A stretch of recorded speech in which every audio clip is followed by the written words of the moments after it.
Bonjour tout le monde, j'espère que vous allez très bien. Bienvenue dans cette nouvelle série dédiée à la concordance des temps en français. Dans cette première vidéo, nous allons poser les bases essentielles pour bien comprendre ce concept fondamental de la grammaire française. Alors, qu'est-ce que la concordance des temps? Commençons par cette définition.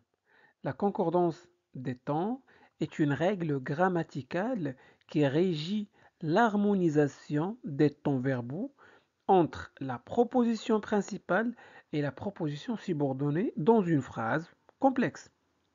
Donc, comme vous voyez, la concordance des temps est une règle qui ne s'applique que dans une phrase complexe.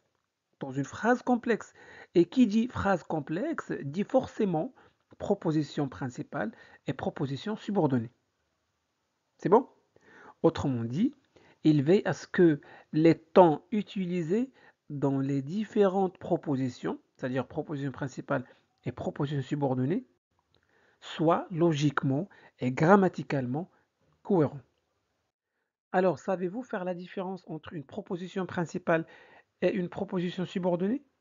C'est-à-dire, quelle est la différence entre une proposition principale et une proposition subordonnée?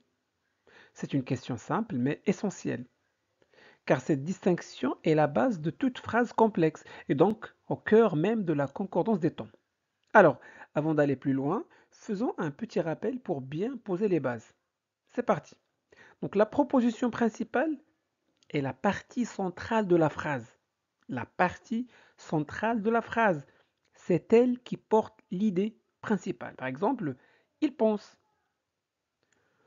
elle partira demain, nous espérons. Alors, très souvent, une proposition principale peut exister seule et a du sens sans aide extérieure. La proposition subordonnée, elle, est dépendante de la principale. Elle n'a pas de sens toute seule et elle complète ou précise une idée exprimée dans la principale. Donc la proposition subordonnée dépend de la proposition principale. Par exemple, qu'il viendra parce qu'elle est malade. Quand tu seras prêt, dire simplement ces subordonnées ainsi ne suffit pas à comprendre le sens. C'est bon? Alors, les propositions sont souvent reliées par des mots appelés subordonnants, comme que, je pense qu'il viendra, ou parce que, elle part tôt, parce qu'elle est malade. Donc, je pense est la proposition principale. Elle donne l'idée centrale. Qu'il viendra est la subordonnée, donc elle complète la principale. C'est bon? Elle part tôt, ça c'est la principale. Parce qu'elle est malade, c'est la proposition subordonnée. Très bien. Maintenant que vous avez bien compris la structure d'une phrase complexe avec sa proposition principale et sa proposition subordonnée, on va pouvoir s'intéresser à ce qui se passe entre elles, la relation entre ces deux propositions. L'objectif de la concordance des temps, c'est précisément ça, accorder, accorder le temps du verbe de la subordonnée en fonction du temps utilisé dans la principale. Ça, c'est l'objectif. Parfait. Pour bien accorder les temps verbaux entre la proposition principale et la subordonnée, il faut se poser une question essentielle. Quel est l'ordre de déroulement des actions? En d'autres termes, est-ce que les deux actions se passent en même temps ou bien l'une a lieu avant ou après l'autre? Pour y répondre, il est indispensable d'utiliser un axe du temps et surtout de comprendre les deux grands systèmes de temps en français. Alors en français, on distingue le système du présent. Ce système regroupe tous les temps qui gravitent autour du présent, c'est-à-dire des actions actuelles, futures ou passées. Ce système inclut les temps suivants. le présent est le temps de base, le passé composé, le futur simple et le futur antérieur. Donc pour parler d'une action qui se passe en même temps que le présent, on utilise tout simplement le présent. Si on veut exprimer une action qui s'est passée avant celle du présent, on utilise le passé composé. Pour parler d'une action qui se passera après celle du présent, on emploie le futur simple. Enfin, ce futur simple peut lui aussi avoir sa propre antériorité grâce au futur antérieur.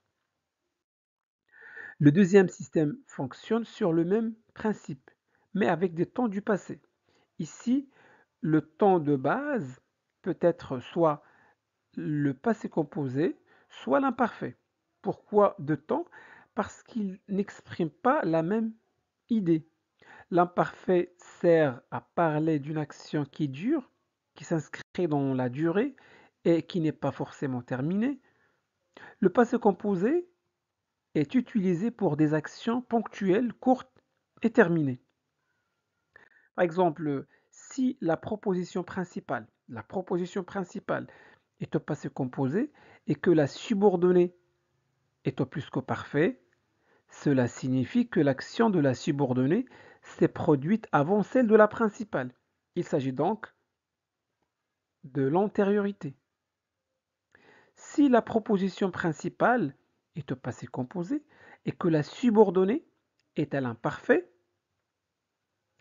cela indique que les deux actions se déroulent en même temps.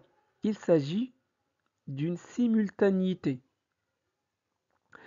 Enfin, si la proposition principale est au passé composé et que la subordonnée est au conditionnel présent, cela signifie que l'action de la subordonnée se passe après celle de la principale. Il s'agit donc de la postériorité. Ce qu'il faut retenir dans cette vidéo, la concordance des temps ne s'applique que dans une phrase complexe qui associe deux propositions principales. Deux propositions. Une proposition principale et une proposition subordonnée. Entre ces deux propositions, trois relations temporelles sont possibles: l'antériorité, la simultanéité et la postériorité. Pour exprimer ces relations avec précision, on utilise deux systèmes verbaux: le système du présent et le système du passé. Donc ces bases sont donc indispensables pour bien maîtriser la concordance des temps. Dans les 3 prochaines vidéos, nous allons explorer chaque relation temporelle une par une pour voir comment bien accorder les temps en fonction du contexte. Dans la prochaine vidéo, nous allons voir la concordance des temps, l'antériorité. L'antériorité, c'est quand l'action de la subordonnée s'est produite avant celle de la principale. Dans la troisième vidéo, nous allons voir la simultanéité. C'est quand les deux actions se déroulent en même temps. Enfin, dans la quatrième et dernière vidéo dans cette série, nous allons voir la postériorité. C'est quand l'action de la subordonnée arrive après celle de la principale. Donc voilà pour aujourd'hui, j'espère que cette vidéo vous a plu. Si c'est le cas, faites-le savoir en laissant un petit j'aime.